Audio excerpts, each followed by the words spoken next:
আসসালামু আলাইকুম। কেমন আছেন সবাই? আশা করছি আল্লাহ তাআলার অশেষ রহমতে আপনারা সবাই ভালো আছেন।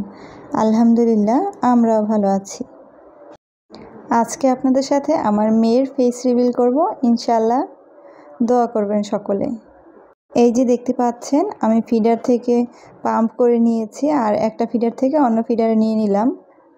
যেহেতু আমার পরীক্ষা চলছে, পরীক্ষার 2 দিন আগে থেকে আমি এভাবে মিল্কগুলো সংরক্ষণ করে রাখি ফ্রিজে। যেদিন পরীক্ষা হয় তার একদিন আগে থেকে রাখি, যাতে করে বাসায় রেখে যাই। আর আমার আম্মু ওটাকে গরম করে তারপরে বাবুকে সারাদিনের জন্য খাওয়ায়, যতক্ষণ আমি বাসায় থাকি না। আমি এখন পর্যন্ত ওকে বাহিরের কোনো খাবার দেইনি, বলতে ফর্মুলা মিল্ক দেইনি। যে কদিন পরীক্ষা ছিল আমি এইভাবেই বুকের দুধটা পাম্প করে রেখে তারপরে যাই। পরীক্ষার জন্য এবং বাবু হওয়ার পরে আমি বেশ কিছুদিন বাবার বাসায় ছিলাম। তো সব কিছু মিলিয়ে অনেক বেশি একটা গ্যাপ হয়ে গিয়েছে আপনাদের সাথে। তো বেশ কিছুদিন হলো বাসায় চলে এসেছি। আর 2টা বাচ্চা সামলিয়ে আসলে ইউটিউবিং করাটা একটু কষ্টই হয়ে যায়। তারপরও মন চাইলো অনেক দিন পরে আপনাদের সাথে একটু যোগাযোগ করি, এর জন্যই। আশা করছি আপনাদের ভালো লাগবে। যদি ভালো লাগে তাহলে প্লিজ আমার ভিডিওটাতে একটা লাইক দিয়ে দিবেন। আপনাদের সাথে কথা বলতে বলতে সকালের নাস্তা কিন্তু আমি রেডি করে ফেলেছি। আর এই যে সকালের জন্য 1 কাপ চা রেডি করলাম। চা কিন্তু আমি এবং আমার ছেলে দুজনেই খাই। এই যে মাশাআল্লাহ, ও সকালবেলা রুটি দিয়ে আমার সাথে চা খাচ্ছে।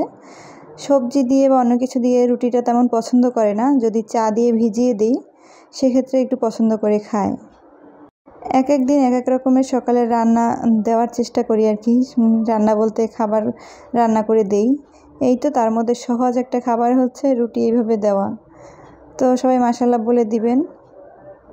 অন্যদিকে এই যে আমার একটা অগোছালো রান্নাঘর আপনাদের সাথে শেয়ার করছি। আর টেবিলও বুঝতেই পারছেন, 2টা বাচ্চা নিয়ে কিন্তু এসব একটু মেনটেন করা বেশ কঠিনই।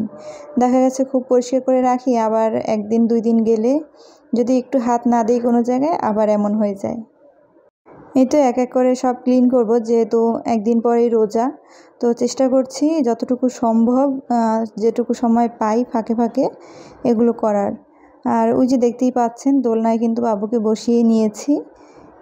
একটানা অনেকক্ষণ কাজ করা যায় না আর কি, ধীরে ধীরে করতে হয় সব কিছু। এই তো টেবিলটা প্রায় আমি পরিষ্কার করে নিয়েছি।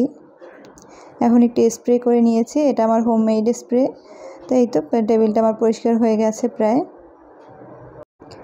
দুপুরে রান্নাবান্নাও কিন্তু অলরেডি চলছে।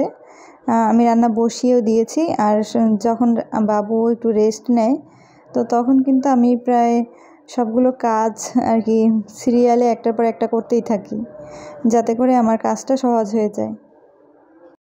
এই যে আমার মেয়ে আফসিন খান রিমশা, সবাই ওর জন্য দোয়া করবেন। আল্লাহুম্মা বারিক লাহা। মাশাআল্লাহ মাশাআল্লাহ। আমার ছেলে এবং মেয়ের জন্য সবাই আপনারা দোয়া করবেন। আজকের মতো এখানেই বিদায় নিচ্ছি। আল্লাহ হাফেজ।